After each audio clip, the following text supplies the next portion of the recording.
오늘 주시는 하나님의 말씀은 사도행전 7장 54절로 60절 말씀입니다. 우리 한 목소리로 다 함께 받들어 읽겠습니다. 사도행전 7장 54절로 60절입니다. 시작. 그들이 이 말을 듣고 마음에 찔려 그를 향하여 이를 갈거늘 스데반이 성령 충만하여 하늘을 우러러 주목하여 하나님의 영광과 및 예수께서 하나님 우편에 서신 것을 보고 말하되 보라 하늘이 열리고 인자가 하나님 우편에 서신 것을 보노라 한데 그들이 큰 소리를 지르며 귀를 막고 일제히 그에게 달려들어 성 밖으로 내치고 돌로 칠세 증인들이 옷을 벗어 사울이라 하는 청년의 발 앞에 두니라. 그들이 돌로 스데반을 치니 스데반이 부르짖어 이르되 주 예수여 내 영혼을 받으시옵소서 하고 무릎을 꿇고 크게 불러 이르되 주여 이 죄를 그들에게 돌리지 마옵소서. 이 말을 하고 자니라. 아멘. 아멘.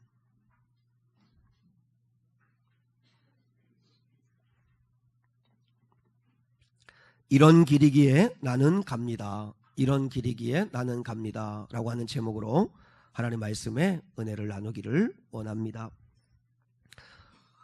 우리 둘째 아이인 주영이가 저에게 물었습니다. 스데반은 어떤 사람이에요? 하고 물었습니다. 이유는 대학교 채플 시간에 스데반에 대해서 발표를 하기로 했답니다. 그래서 스데반에 대해서 저에게 이제 물었던 것입니다. 그래서 그 아이에게 이제 거기에는 믿는 아이도 있고 믿지 않는 아이들도 있기 때문에 그래서 이제 그 청년들의 그 눈높이에 맞게 그래서 스데반을 이렇게 설명하면 좋겠다 하는 이야기를 했고 그리고 그 기회에 이제 스데반에 대해서 제가 묵상하다가 받은 은혜가 있어서 오늘 나누게 되었습니다. 오늘 저는 설교 제목을 이런 길이기에 나는 갑니다 라고 이렇게 이야기했습니다. 스데반이 믿음으로 간 길이 어떤 길이었나 그 길을 우리도 가야 되지 않나 하는 마음에서 오늘 설교 말씀을 준비했습니다. 첫째로 스데반은 믿음으로 한번 따라하겠습니다. 기쁨의 길을 갔습니다. 우리가 걸어가야 할 믿음으로 걸어가야 할 첫 번째 길은 기쁨으로 걸어가는 길이어야 한다 하는 것입니다. 기쁨으로 걸어가야 한다. 여러분 신앙생활하면서 가장 중요한 것이 있다면 기쁨으로 가야 한다라고 하는 것입니다. 혹시 기쁘십니까? 행복하십니까? 오늘 본문 15절의 말씀에 보면 공회 중에 많은 사람이 우리 함께 한번 같이 읽으실까요? 15절입니다. 15절.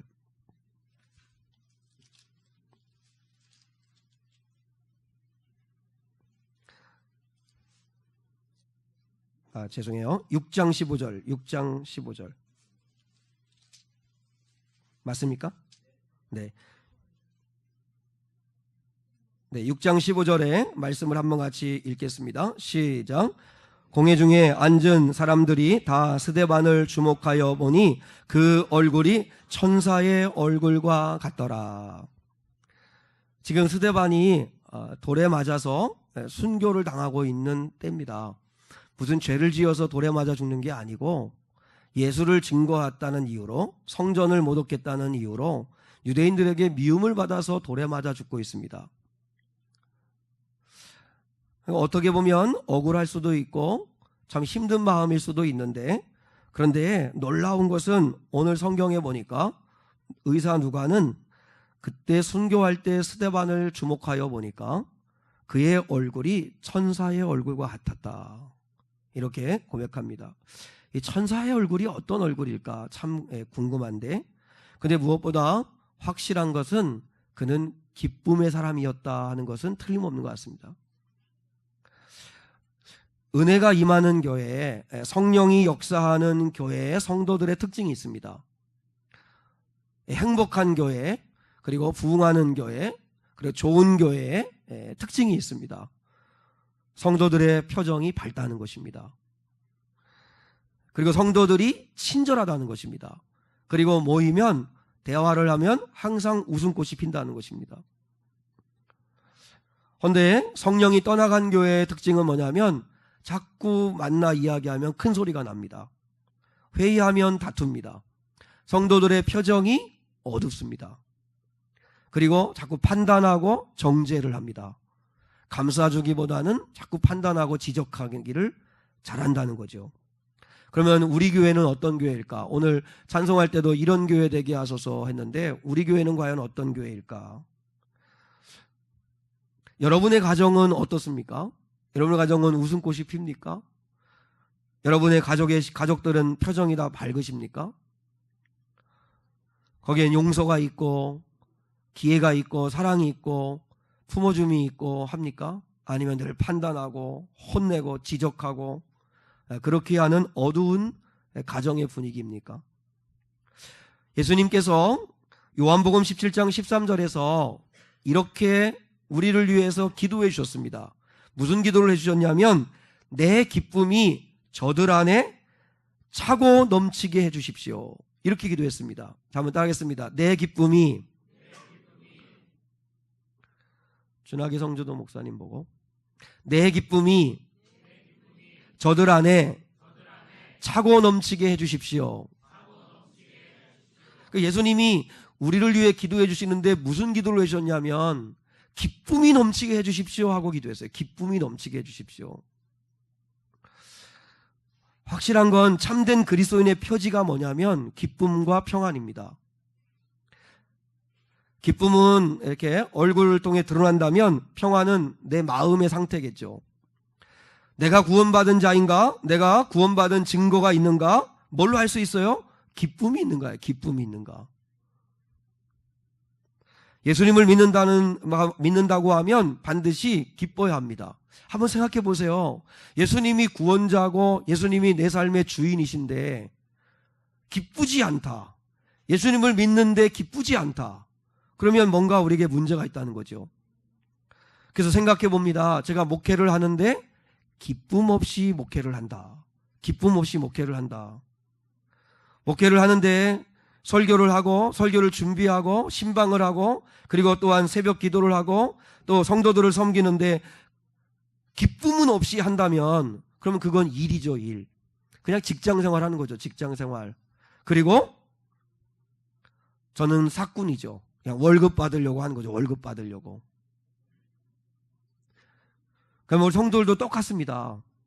기쁨 없이 여러분이 봉사하고 있다면, 기쁨 없이 예배하고 있다면, 기쁨 없이 교회를 다니고 있다면 우리는 종교인입니다. 그냥 종교인. 생명이 없는 거예요. 내 안에 생명이. 그래서 우리가 두 가지 질문을 해봐야 합니다. 나는 행복한가? 나는 행복한가? 한번 옆에 있는 분에게 한번 물어보십시오. 당신은 행복하십니까? 아니 정말 물어보세요. 당신 행복하십니까? 옆에 분 보세요. 얼굴이 어떻게 행복해 보여요? 기뻐 보여요? 졸려 보여요? 스스로 한번 물어보세요. 나는 행복한가? 나는 행복한가? 나는 기쁜가? 나는 기쁜가? 제가 손을 들어서 표해보라고 하지는 않겠는데 나는 행복한가? 나는 기쁜가? 두 번째 질문, 나는 행복하고 기쁘다. 그래도 이만하면 나는 행복하고 기뻐. 그러면 그 행복과 기쁨이 어디로부터 오는 건가? 아파트 값이 올라가고 우리 자녀가 공부 잘하고 돈 좀 벌고 승진하고 기분 좋은 일이 있어서 기쁜 거라면 그건 주님 말하는 기쁨은 아닙니다. 주님 때문에 오는 기쁨이 아닙니다. 주님 때문에 오는 기쁨. 주님 때문에 행복하고 주님 때문에 기뻐야 합니다. 십자가에서 흘리신 그 주님의 사랑. 찰스 스펄전이라고 하는 그 목사님이 어느 날 너무 슬픈 표정을 짓고 있을 때 사모님이 왜 그러십니까? 왜 그러세요? 무슨 일 있으세요라 할 때 여보 오늘은 십자가를 생각하는데 눈물이 나지 않아. 그 십자가를 바라보고 십자가를 생각하면 그 십자가의 사랑 하나만으로도 먹을 게 좀 없고 당장 좀 내 상황이 좀 어려움이 있다 하더라도 하나 문제될 게 없는 거예요. 그 주님의 십자가의 사랑 하나만으로 나는 소망을 가질 수 있고 다시 믿고 다시 일어설 수 있기 때문에 근데 십자가를 묵상하는데 기쁘지 않고 눈물 나지 않는다는 거예요. 기쁨의 눈물이 나지 않는다. 우리가 그런 영적인 어떤 민감함이 있으면 얼마나 좋을까요? 그죠? 십자가를 바라보고 십자가에서 우리의 마음의 어떤 이 태동이 이 어떤 이 파장이 일어나지 않는 거에 대해서 우리가 민감하게 반응할 수 있을 정도의 영성이라면 얼마나 좋을까요? 나는 행복한가? 그리고 행복하다면 그 행복이 어디로부터 오는 건가? 한번 스스로 한번 물어보세요. 그러면 우리가 예수님도 우리를 위해서 내 기쁨이 저들 안에 넘치게 해주세요 이렇게 기도하셨고, 그리고 오늘 스데반은 순교당하는 그 순간에도 천사의 얼굴과 같이 밝고, 그리고 어떤 원망이나 어떤 불평이나 억울함이 없는 그런 밝은 표정으로 마지막을 맞이하고 있는데 왜 우리는 그렇게 기쁘지 않을까? 우리가 왜 기쁨을 잃어버리고 살까? 생각해 보았습니다. 내가 하려고 하기 때문에 기쁘지 않습니다. 내 힘과 노력으로 인생을 살려고 하면 자꾸 힘이 더 들어가고 피곤해지기를 시작합니다.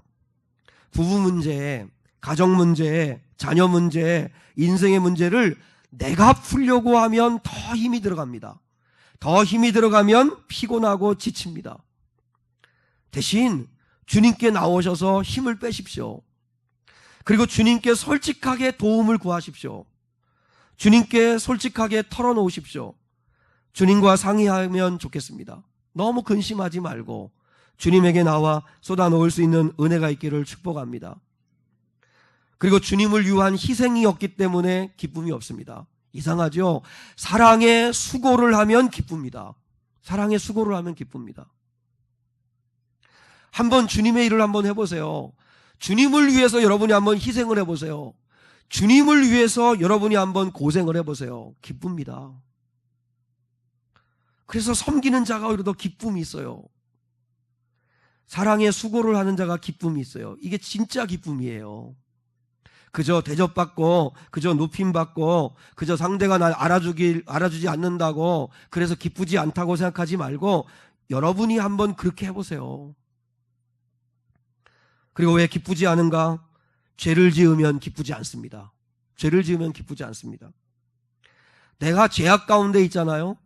내가 한 주간 동안 영적으로 하나님과 관계가 별로 없고 너무 이 죄악 가운데 살다 보면 예배까지 나오기 싫습니다. 왜냐하면 악한 마귀는 끊임없이 우리의 기쁨을 훔쳐갑니다. 기뻐하지 못하도록, 행복해하지 못하도록 계속 정죄하고, 네가 그러고도 무슨 목사냐? 그러고도 네가 네가 한 주간 동안 산 걸 안다. 네가 말하고 행동한 걸 안다. 네가 성질 부리던 걸 안다. 이러면서 마귀는 끊임없이 우리를 행복하지 못하도록 만듭니다.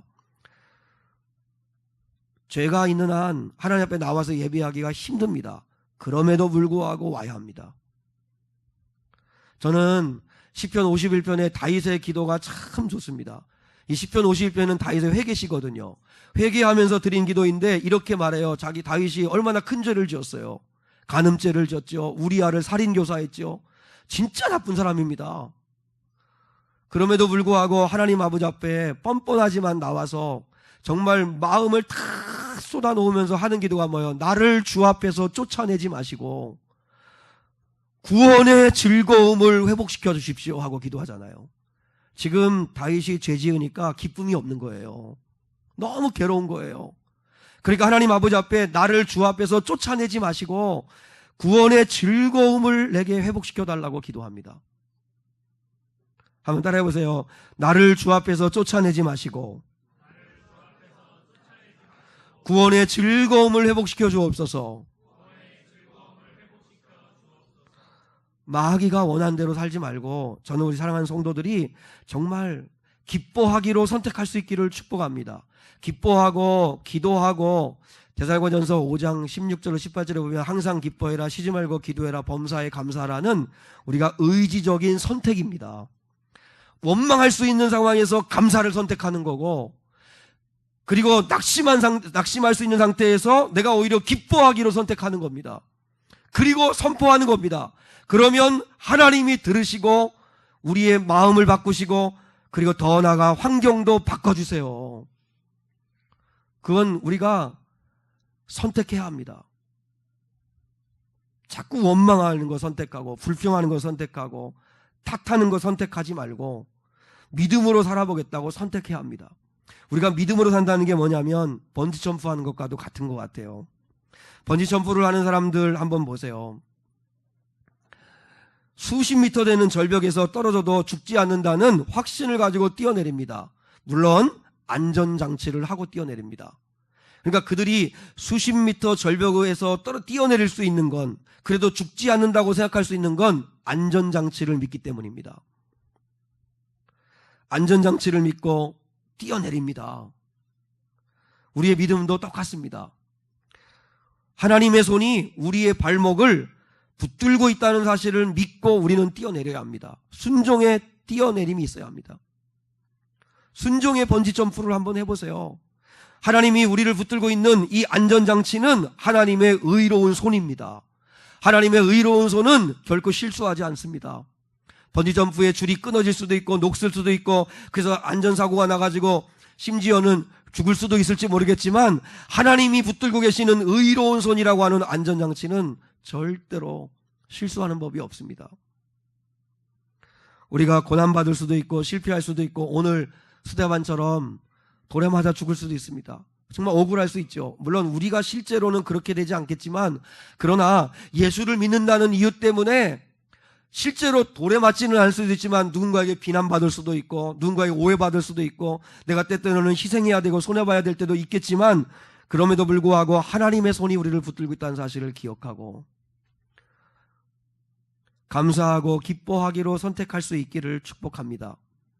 저는 오늘 예배한 우리 귀한 성도에게 진짜로 기쁨이 회복됐으면 좋겠어요. 예배하는 게 기쁘고 교회 가는 게 기쁘고, 그리고 또한 가정에 방문을 열고 집에 출입문을 열고 들어가는 게 기쁘고, 또한 일터로 학교로 가는 것도 기쁘고, 왜요? 꿈이 있으니까, 소망이 있으니까. 그 주님으로 인한 그 기쁨이 우리 한 성도들에게 회복될 수 있기를 원합니다.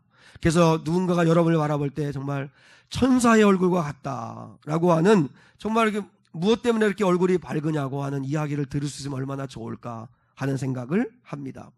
두 번째, 스데반이 걸어간 길은 따라하겠습니다. 하나님의 일하심을 믿기에 걸어간 길이었습니다. 자, 우리가 믿음으로 가는 신앙생활은 기쁨으로 가야만 하는 거고, 두 번째, 우리가 믿음으로 가는 길은 하나님의 일하심을 믿기 때문에 가는 겁니다. 자, 오늘 본문에 보면 사도행전 6장은 스데반의 사도행전 7장은 스데반의 설교가 나옵니다. 스데반이 설교하고 난 다음에 그때 반응이 오늘 본문 54절에 나옵니다. 54절. 자, 한번 같이 읽겠습니다. 시작.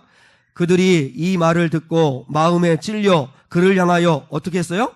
이를 갈았다. 스데반이 유대인들 앞에서 설교를 했어요.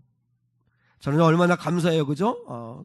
그래도 제가 설교해도 여러분이 이렇게 대놓고 이를 갈지는 않잖아요, 그죠?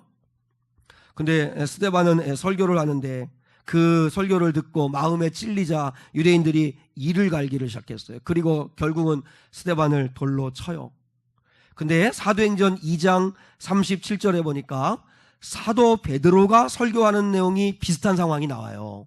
이 스데반과 비슷한 상황이 나오는데, 그들이 베드로의 말을 듣고 마음에 찔려 베드로와 다른 사도들에게 물어 이르되 형제들아 우리가 어찌할꼬 하며 회개하였다. 보세요. 전혀 다른 결과가 나왔어요. 베드로는 설교하니까 3,000명이 회개하고 돌아왔어요. 그런데 스데반이 설교했더니 3,000개의 돌이 날아오는 것과 같은 거예요. 한번 생각해 보세요. 스데반이 이걸 기대했겠어요? 내가 오늘 말씀 전하면 난 오늘 돌에 맞아 죽는다, 이런 각오를 하고 그런 결과를 기대하고 설교하지는 않았을 거예요. 전도하지 않았을 거예요. 그런데 스데반이 설교하고 복음을 전했는데, 근데 그들이 이를 부득부득 깔면서 스데반을 끌고 광장으로 나가서 돌을 던져 죽입니다. 이건 내가 원하는 결과가 전혀 아닙니다. 내가 기대하는 결과가 전혀 아닙니다. 그럼에도 불구하고 스데반은 낙심하지 않는다는 것입니다. 성경에 보면 우리가 기대하는 것과는 전혀 다른 결과가 주어질 때가 많이 있어요. 결국은 스데반은 순교를 당합니다. 똑같이 복음을 전했는데 베드로가 설교할 때는 수많은 사람들이 회개하고 돌아오는데, 아니 왜 스데반은 설교하는데 그들이 이를 갈며 스데반을 쳐 죽일까요? 그러면 스데반이 영성이 부족해서예요? 스데반이 베드로보다도 영적인 능력이 좀 부족해서 그래요? 그런 마음을 갖는 게요, 우리 목회자들입니다. 어느 교회는 저렇게 크고 부흥하는데 나는 그렇게 열심히 목회하고 열심히 기도하고 진실하게 한다고 하는데도 불구하고 왜 우리 교회는 부흥하지 않을까? 아, 차이는 내 실력 차이구나, 내 능력 차이구나, 내 인격 차이구나 해가지고 절망하는 게 우리 인간의 마음이에요. 저도 마찬가지예요. 솔직히 그래요. 무너질 때가 얼마나 많은지 몰라요. 내가 부족한 것 같아가지고. 그래서 일주일을 돌아봐요. 일주일을 돌아보다가 내가 그때 미쳤지, 내가 왜 드라마를 보고 있었을까? 내가 그때 왜 몸이 피곤해가지고 더 성경을 읽고 더 책을 읽었어야 되는데 왜 그때 뒤집어 잠을 잤을까? 막 이러면서 막 정죄를 하는 거예요, 자기 스스로. 근데 그거 누가 기뻐하겠어요? 마귀가 기뻐하지. 근데 성경을 보니까 아닌 것 같아요. 베드로나 스데반이나 영성은 똑같아요. 성령 받고. 근데 스데반이 설교할 때는 이를 갈면서 그들이 돌로 치고, 때로는 베드로가 설교할 때, 사도 바울이 설교할 때는 또 회개하는 사람이 있고 돌아온 사람이 있어요. 중요한 포인트가 있습니다. 중요한 포인트. 결과를 내가 결정하는 게 아니라는 것을 우리 믿어야 합니다. 주어진 결과를 내가 결정하는 게 아니다 라고 한 사실을 믿을 수 있기를 축복합니다. 우리 교회가 부흥하고 부흥하지 않는 게 나에게 달려있다면 내가 신이죠. 그렇지 않습니다. 저는 하나님이 결정하신다고 믿고, 두 번째 포인트, 하나님의 때가 있다고 믿습니다. 하나님의 때가 있다고 믿습니다. 그리고 세 번째 중요한 포인트는 우리는 그저 어떤 결과든 주님께 영광을 돌리기만 하면 됩니다. 자, 보세요. 스데반도 하나님께 영광 돌렸습니다. 베드로도 하나님께 영광 돌렸습니다. 똑같은 형제예요. 야고보의 야고보의 세베대의 아들 야고보하고 사도 요한, 이 형제 야고보와 요한, 이 사도들은 형제지간이거든요. 그런데 야고보 사도는 제일 먼저 순교를 당해요. 근데 형제였던 사도 요한은 90세가 넘도록 끝까지 살아남아 살았던 사람이 형제인 요한이에요. 왜 형제인데 다를까요? 왜 전혀 결과가 다른 길로 인도하실까요? 하나님의 뜻이에요. 그러나 야고보는 야고보대로 하나님께 영광을 돌렸고, 또 평생을 순교자처럼 살았던 사도 요한은 사도 요한대로 하나님 앞에 영광을 돌렸어요. 그러니까 중요한 건 결과는 주님이 결정하시는 거고, 믿습니까? 우리는 그저 주어진 자리에서 하나님께 영광을 돌리면 됩니다. 그리고 하나님의 때가 있음을 믿어야 합니다. 하나님의 때. 그럼 이렇게 생각해 보세요. 우리 교회를 하나님이 장차 이제 양적인 것만 생각하지 말고, 그러나 그걸 포함해서 하나님이 부흥을 주실 때, 하나님은 전부를 아시는 분이잖아요.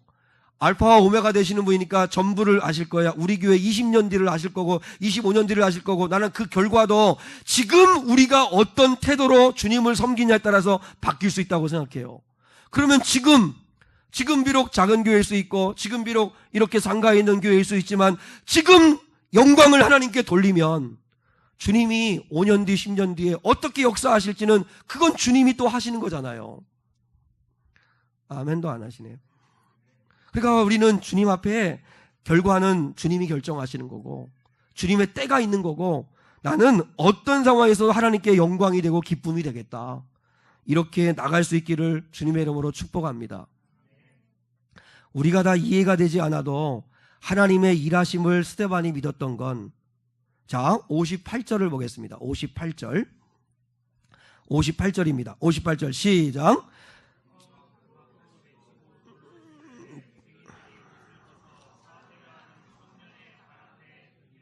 한 번만 더 같이 읽겠습니다. 시작. 성 밖으로 내치고 돌로 칠세, 증인들이 옷을 벗어 사울이라 하는 청년의 발 앞에 두니라. 여기서 사울이라고 하는 청년이 처음 나옵니다. 이 사울이라고 하는 청년이 누군지 아시죠? 훗날의 사도 바울입니다. 사도 바울. 그 사도 바울이 처음 등장하는 장면이 이 본문입니다. 언제예요? 스데반을 돌로 치는데 그 자리에서 찬성표를 던지고, 그리고 제일 먼저 돌을 치어 죽일 때, 투석형이라고 하는 이 돌로 쳐 죽일 때, 지금은 이제 중동 지역 같은데 이슬람 문화권 같은 데는 이 투석형이라는 게 있습니다. 근데 칠 때 제일 먼저 증인이 돌로 칩니다. 근데 증인이 돌로 치려면 이제 이 웃옷이 걸리적거리니까 이걸 벗어서 사울이라고 하는 젊은이에게 옷을 맡기고, 그리고 돌을 들어 먼저 치면 나중에 이제 회중들이 다 같이 돌로 쳐 그를 죽이는 것입니다. 한 사람이 변화되는 데는 여러 사건과 영향을 끼치는 사람들이 있기 때문에 변화된다고 합니다. 그런 의미에서 우리는 사도 바울이 변화된 건 물론 예수 그리스도께서, 부활하신 예수께서 환상 가운데, 강력한 빛 가운데 다메섹으로 가는 낮 12시에 그를 강권적으로 만나시는 영적 경험을 주셨기 때문에 변화되었지만, 그러나 사도 바울이라고 하는 위대한 인물이 성숙되어져 가는 과정은, 왜냐하면 사람이 예수를 믿고 거듭났다 해서 그 순간 완전해지는 건 아니잖아요. 계속해서 성숙해져 가잖아요. 그 성숙해지는 과정에서 지대한 영향을 미친 사람은 스데반이었습니다. 뭘 기억했을까요? 스데반이 자신들이 돌로 쳐 죽이는 그 순간에 보여주었던 믿음의 사람의 모습을 가장 가까이에서 사울이라고 하는 청년이 봤습니다. 보세요. 스데반은 복음을 전했는데 한 사람의 영혼 구원의 열매도 없이 죽은 것 같아요. 전혀 기대와는 다른 결과가 주어졌어요. 근데도 스데반은 낙심하지 아니하고 천사의 얼굴과 같은 모습으로 그 마지막을 맞이했지만, 그러나 훗날 그때에 보였던 스데반의 순교의 아름다운 모습과 그 증거했던 말씀이 누구를 성숙해 하며 하나님의 사람으로 가꾸어 가는데 지대한 영향을 끼쳤냐면 그게 사도 바울입니다. 그러면 조심스럽지만 스데반의 죽음과 스데반의 삶은 사도 바울이라고 하는 사람을 낳았다고도 말할 수 있다는 거예요. 그걸 스데반은 몰랐겠죠. 왜냐하면 스데반은 죽었으니까. 그런데 하나님은 그 속에서도 일하시잖아요. 그 속에서도 일하시잖아요. 스데반은 아무 열매 없이 그저 헛되이 죽은 것 같은데 전혀 그렇지 않다는 거예요. 사도 바울의 회심과 사도로서의 삶을 살아가는 데 있어서 지대한 영향을 끼치는 한 사람이 될 수 있었다는 거예요. 그러면 우리 믿어야 합니다. 우리는 다 이해할 수 없지만 하나님의 일하심을 우리는 신뢰하고 나가야 합니다. 여러분이 기대하고 여러분이 생각한 결과대로 주어지지 않는다 할지라도 낙심하지 말아야 할 이유는 우리는 하나님의 일하심을 믿고 나가는 겁니다. 우리가 걸어가야 할 길, 하나님의 일하심을 믿고 가는 길입니다. 지금은 내가 원하는 결과대로 안 된다 할지라도. 그럼에도 불구하고 아시지요? 요셉의 길을 어떻게 인도했는지 아시잖아요. 요셉이 국무총리로 높여지는 과정에서 13년이라는 시간 동안 요셉은 상상하지도 못했던 길로 하나님은 인도하셨지만 결국 하나님의 뜻을 이루셨잖아요. 다니엘 바벨론의 포로로 잡혀가서 젊은이로서 나라 잃고 꿈 잃고 다 잃었던 그런 절망적인 상황에서도 뜻을 정하고 하나님 붙들었더니 하나님이 다니엘을 어떻게 이끌어 가셨는지를 아시잖아요. 다니엘이 알았어요? 그때? 몰랐어요. 룻이 알았어요? 보아스를 만날 건지 아니면 그가 보아스 밭인지 몰랐어요. 그런데 하나님의 인도하심과 일하심을 믿고 걸어가니까 하나님이 역사하시는 걸 나중에 알았죠. 우리의 삶에도 이런 은혜가 있습니다. 우리가 믿음으로 가는 두 번째 길, 첫 번째는 기쁨으로 가야 되고 두 번째는 하나님의 일하심을 믿음으로 가야 합니다. 할렐루야. 마지막 세 번째, 스데반은 꽃길이 아니라 생명길을 갔습니다. 자, 따라하겠습니다. 꽃길이 아니라 생명길을 갔습니다. 예수 믿는다는 건 꽃길을 걸어가는 거 아닙니다. 고속도로 가는 거 아닙니다. 잘 닦여진 길, 넓은 길, 많은 사람들이 가는 길 가는 거 아닙니다. 주님이 분명히 말씀했어요. 너희가 나를 따라오려면 좁은 길, 좁은 문으로 지나 좁은 길 가야 된다. 자, 스데반의 오늘 죽음을 한번 생각해 보시죠. 예수를 믿고 스데반은 한마디로 생각하면 꽃길 걷지 않았습니다. 그는 그저 생명의 길 걸어갔습니다. 생명의 길. 자, 55절의 말씀, 56절 말씀 한번 다시 받들어 한번 읽겠습니다. 시작. 스데반이 성령 충만하여 하늘을 우러러 주목하여 하나님의 영광과 및 예수께서 하나님 우편에 서신 것을 보고, 그 다음에 56절이요. 말하되 보라 하늘이 열리고 인자가 하나님 우편에 서신 것을 보노라 한데. 자, 저를 보세요. 첫 번째, 우리가 이 스데반의 죽음을 생각하면서 우리가 꾸어야 할 꿈 가운데 하나는 죽기 전에 스데반처럼 나도 한번 보고 싶다 하는 것입니다. 스데반은요, 돌아맞아 죽어가는 그 고통과 그 아픔, 사실 이건 제가 이렇게 쉽게 표현하고 말하지만 저나 여러분이나 우리가 뭐 돌에 맞아 보았습니까? 모르죠, 그 고통은. 그런데도 그 순간에 스데반은 봤어요. 하늘을 우러러 주목하여 하나님의 영광과 및 예수께서 하나님 우편에 서신 것을 보고. 왜 예수님이 서 계실까요? 스데반을 맞이하려고. 앉아서 기다릴 수가 없는 거죠. 당신을 위해서, 자신을 위해서, 예수 그리스도의 믿음을 위해서 기꺼이 믿음의 길을 걸어가는 스데반을 환영하시려고 주님이 하나님 우편에서 서 계신 거예요. 서 계시면서 있는 걸 스데반이 봤어요. 그리고 소리쳐요. 보라, 하늘이 열렸고 인자가 하나님 우편에 서신 것을 내가 보노라. 주변 사람들은 다 미쳤다고 했습니다. 그것 때문에 신성모독이라고 스데반을 더 악랄하게 짐승처럼 끌고 가 돌로 쳐 죽입니다. 사람들이 볼 때는 미친 사람처럼 보입니다. 그런데 스데반은 이 땅만 본 게 아니라 하늘을 보았습니다. 하나님을 봤습니다.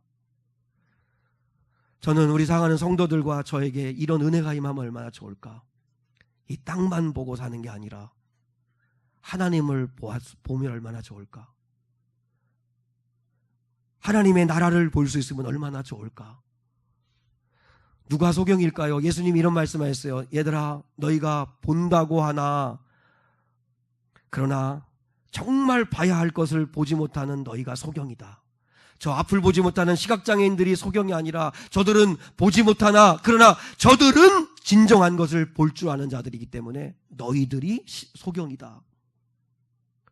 12정탐꾼이 있잖아요. 12정탐꾼이 이제 모세의 명령을 받고 가나안 땅을 40일 동안 정탐해요.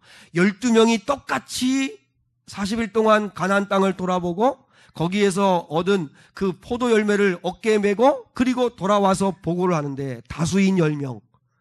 꼭 이렇게 부정적인 반응을 보이는 게 다수예요. 다수인 10명이 똑같은 걸 보았는데 보세요. 이스라엘 백성들이요. 저들이 얼마나 강한지 저들에게 우리는 메뚜기 같습니다. 시골에서 메뚜기 잡아보셨죠? 메뚜기에서 일정으로 또 피트병에 이렇게 당해가지고 그렇게 해서 가끔 좋은 뷔페 하는 그 음식점에 가면은 메뚜기 튀겨놓은 거 여러분 혹시 드셔보셨죠? 시치미 떼지 마시고 다 이렇게 드셔보잖아요. 그 메뚜기 잡는 게 뭐 어려워요. 메뚜기 잡아가지고 이렇게 넣고 메뚜기 이렇게 고소 이렇게 새우튀김하고 비슷한데 맛있는데 이렇게. 왜 그래 또 비웃으면 건강이 안 좋아요. 근데 그들이요 자기는 그들에게 볼 때 메뚜기 같다고 그래요. 근데 똑같이 보고 왔는데 여호수아와 갈렙이 두 사람은 아닙니다. 하나님께서 우리에게 주시고자 약속하신 저 땅에 올라갑시다. 저들은 우리의 밥입니다. 어떻게 똑같은 눈을 가지고 보고 왔는데 전혀 다른 결과를 얘기하죠? 우리도 똑같이 이렇게 살 수 있어요. 여러분이 10명의 다수 쪽에 서는 사람들인지 아니면 여호수아와 갈렙과 같이 어떤 상황에서도 믿음으로 보는 사람인지 한번 보세요. 조금만 집에 어려운 일 생기고 힘든 일 생기고 하면 그때 여러분은 10명의 정탐꾼들처럼 그렇게 하지 않습니까? 지금 내 앞에 놓여있는 이 문제는 태산 같다고. 내가 어떻게 이 산을 넘어갈 수 있냐고. 네 문제 앞에서 나는 저들이 볼 때 나는 정말 메뚜기 같다고. 그렇게 보는 사람도 있고 하나님이 함께 하시면 할 수 있습니다. 하나님이 기적의 하나님이십니다. 전능하신 하나님입니다. 그분이 도우시면 할 수 있습니다. 우리 한번 그분께 구해봅시다. 기도해봅시다. 하나님이 역사하시고 기뻐하시면 우리에게 주실 겁니다. 저들은 우리의 밥입니다. 할 수 있는 믿음으로 나가시는 분들인지, 후자라면 그분들은 믿음의 눈이 열려 있는 거죠. 누가 소경이에요, 누가? 저는 우리 성도들이 볼 수 있으면 좋겠어요. 정말 봤으면 좋겠어요. 그리고 생명의 길은, 스데반이 걸어간 생명의 길은 내 행복을 위해 간 길이 아니라 거룩함을 위하여 간 길입니다. 생명의 길은 거룩함의 길입니다. 거룩함의 길. 자, 하나님이 원하시는 삶은 거룩한 삶이었습니다. 스데반은 정말 예수를 닮은 사람이었습니다. 59절과 60절입니다. 59절과 60절 같이 한번 받들어 읽습니다. 시작. 그들이 돌로 스데반을 치니 스데반이 부르짖어 이르되 주 예수여 내 영혼을 받으시옵소서 하고 무릎을 꿇고 크게 불러 이르되 주여 이 죄를 그들에게 돌리지 마옵소서, 이 말을 하고 자니라. 자, 우리 여기에 10대 우리 중학교 고등학교 청년들도 있는데, 그러나 우리의 결국 종착지는 결국 죽음이라고 하는 것으로 가요. 그러니까 생각을 해야 되는데, 우리가 이 문제 가지고 기도하면 얼마나 좋을까요? 오늘 스데반은 그 죽음의 마지막 순간에 주 예수여 하고 예수를 부릅니다. 여러분은 죽을 때 누구를 부르실 겁니까? 스데반은 주 예수여, 주여, 주님을 부릅니다. 마지막 순간에. 여러분은 마지막에 누구를 부르실 겁니까? 예수를 부르는 자가 잘 산 인생입니다. 잘 죽는 사람, 웰 다잉하는 건, 잘 죽음을 준비하는 사람이 잘 사는 사람입니다. 여러분은 마지막에 누구를 부르시겠습니까? 오늘 스데반은요, 주 예수요, 주님을 부릅니다. 주님. 여러분이 정말 죽을 것 같을 때, 힘들 때 주 예수를 부를 수 있는 믿음이 있으면 얼마나 좋을까요? 한번 따라하겠습니다. 주 예수요, 주 예수요. 그리고 내 영혼을 받으시옵소서. 내 영혼을 받으시옵소서. 주님이 하신 그대로 합니다. 예수님이 십자가에서 우리 위해서 죽으실 때 하셨던 말씀처럼 스데반이 그걸 보고 기억하고 기도하고 있었던 것 같아요. 그리고 자신이 순교를 당하는 그 순간, 아니 죽음을 맞이하는 그 순간에 주님이 하신 대로 합니다. 내 영혼을 받으시옵소서. 여러분은 누구에게 맡기실래요? 제가 내가 매일 기쁘게라고 하는 그 CTS 이렇게 간증 프로그램을 보니까 우리 교회에서도 다녀왔는데 매일 목요일마다 찬양 집회를 인도하는 마커스의 그 소진영 찬양 간사분이 나오셔서 이제 간증하는 이야기 나오는데, 그분이 자신은 백혈병 환자랍니다. 백혈병 환자. 그 백혈병 환자라서 이제 결국 혈액암이죠, 혈액암. 근데 백혈병인데, 그래서 그 자기 친오빠하고 이렇게 검사를 했더니 조혈모 세포 기증이 맞는다는 거예요. 그러니까 저희 집사람이 예전에 조혈모 세포를 한번 기증한 적이 있었는데, 그게 쉽게 말하면 골수 기증이죠. 그래서 이제 조혈모 세포가 맞아서 이제 기증에서 이 이식을 받으려고 수술 날짜를 잡아놨는데, 한 분이 그러더래요. 이 조혈모 세포를 이식받으면 임신 못하는 거 아시죠? 이러더래요. 임신 못하는 거 아시죠? 그래서 그 이야기를 듣고 집에 돌아와서 무너지면서 울었답니다. 이제 사랑하는 남편과 함께 그 아이를 갖고 싶은 게 다 마음인데 아이를 갖지 못한다는 이야기를 들으니까 자기에게 남아있는 게 하나도 없는 것 같아요. 백혈병에 걸리고 그 병을 치료하지 않고 이식을 하지 아니하면 3년을 갈 수 없다고 이야기하고, 그리고 이식을 하려고 이제 친오빠가 그것을 이식해 주겠다고 하는데 임신하지 못한다고 하니까 너무 무너지는 거죠. 그 하나님 앞에 기도하고 매일매일 슬픔 가운데 지낼 때, 무너져서 기도하는 가운데 하나님 아버지께서 은혜를 주셔서 그 의사분이 너무 힘들어하니까 임신하지 못하고 한다는 이야기를 듣고, 그러면 약으로 한번 해보자. 그래서 5년 동안 계속 약을 먹으면서 그 조금씩 호전되는 가운데 이제 아이를 갖게 되었대요. 아이를 갖기 위해서 이제 과감하게 약을 끊어야 되잖아요. 약을 끊는데, 그래서 매주마다 병원 가가지고 혹시 재발했나 계속 피 검사를 하고 검사를 했대요. 근데 그러는 가운데 지금은 이제 아주 예쁜 딸을 낳아서 행복하게 잘 살고 있다고 하는데 너무 힘들고 무너질 때 그때 주님께서 그렇게 말씀하시다는 거죠. 너는 왜 매일 두려움 가운데 사냐? 너는 왜 매일 슬픔 가운데 사냐? 그 주님의 음성을 듣고 내가 하루를 살아도 주님 안에서 기쁨 가운데 은혜 가운데 살아야 되는데 그러지 못했구나. 그래서 그때 만든 찬양이 예수 늘 함께 하시네. 1절의 가사가 이렇습니다. 고단한 인생길 힘겨운 오늘도 예수 내 마음 아시네. 지나간 아픔도 마주할 세상도 예수 내 마음 아시네. 2절의 가사가 이렇습니다. 하루를 살아도 기쁨으로 가리. 저를 향한 성도들이 하루를 살아도 기쁨으로 갈 수 있기를 축복합니다. 예수 늘 함께 하시네. 후회도 염려도, 후회는 지난 과거고 염려는 앞으로 다가오지 않은 미래에 대해서 미리 염려하고 맨날 지난 거에 대해서 맨날 후회하고 후회도 염려도 온전히 맡기리. 예수 늘 함께 하시네.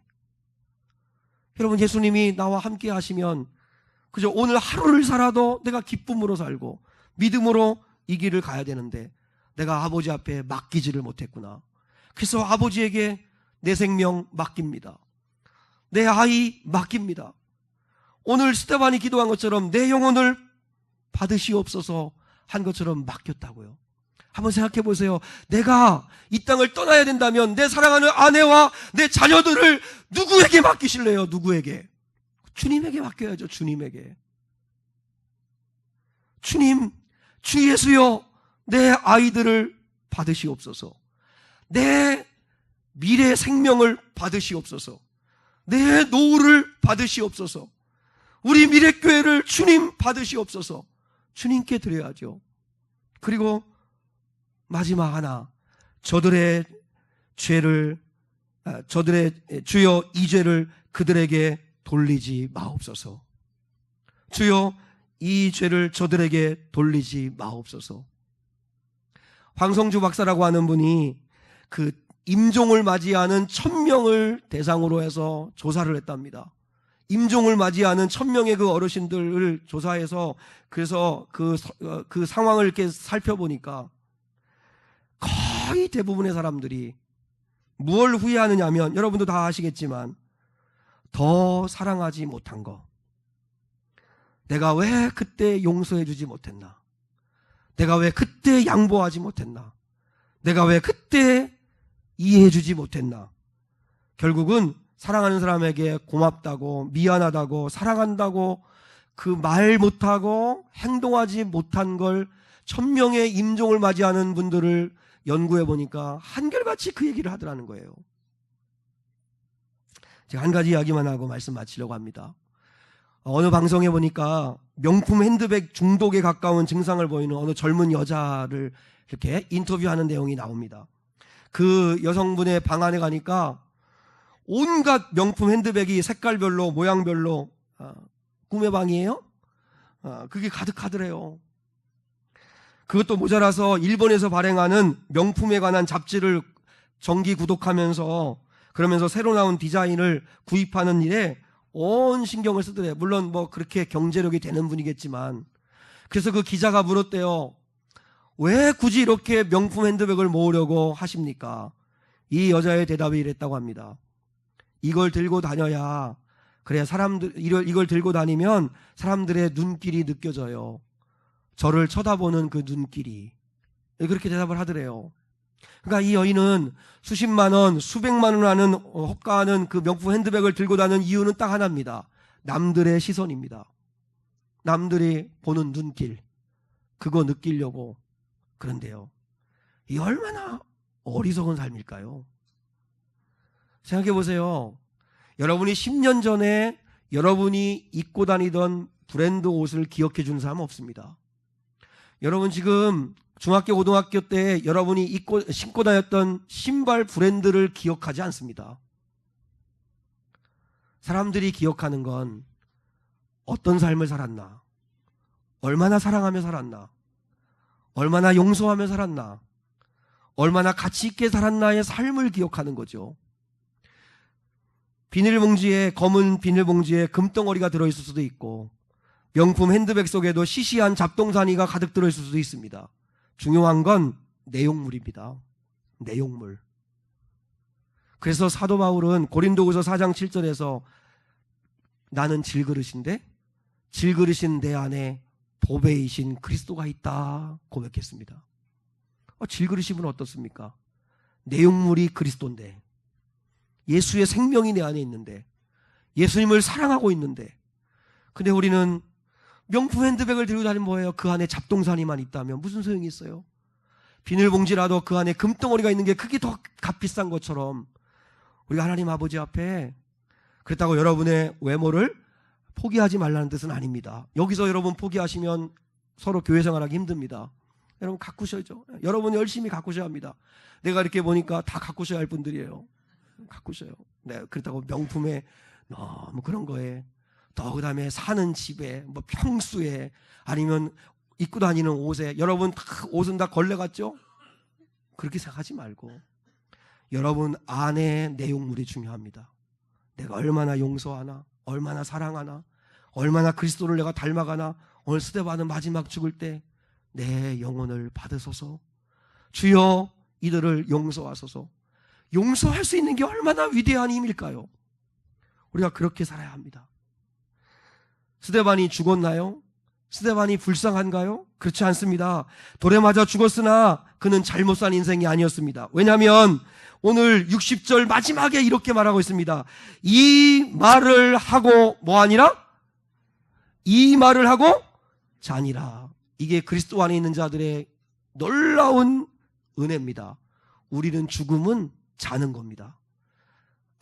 저녁 때 잠들면, 그리고 아침에 개운하게 일어나는 것처럼 우리는 그렇게 부활을 맞이할 겁니다.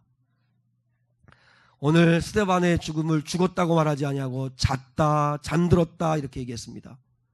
스데반은 지금 성경 속에 살아 있습니다. 스데반은 지금 주님과 함께 하나님 나라에 살아 있습니다.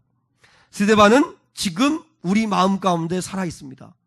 스데반은 지금도 믿음의 길을 갖기에 살아 있습니다. 말씀의 결론입니다. 세상의 길이 아니라 여러분 믿음의 길을 가셔야 합니다. 믿음의 길을 가시더라도 꼭 부탁드립니다. 기쁨으로 가십시오. 기쁨으로. 억지로 마지못해 슬픔 가운데 가지 마시고. 그리고 두 번째, 믿음으로 가는 길은 하나님의 일하심을 믿고 가시는 겁니다. 지금 당장의 결과만 보지 마시고 믿고 가십시오. 그리고 세 번째, 꽃길이 아니라 우리는 생명의 길을 가야 합니다. 오늘 스데반처럼 주님께 맡기고 주님의 이름을 부르고, 그리고 용서하고 사랑하고 희생하고 섬기고, 그게 주님 앞에 남는 겁니다. 이 믿음의 길을 갈 수 있는 저와 여러분 될 수 있기를 주님의 이름으로 축복합니다.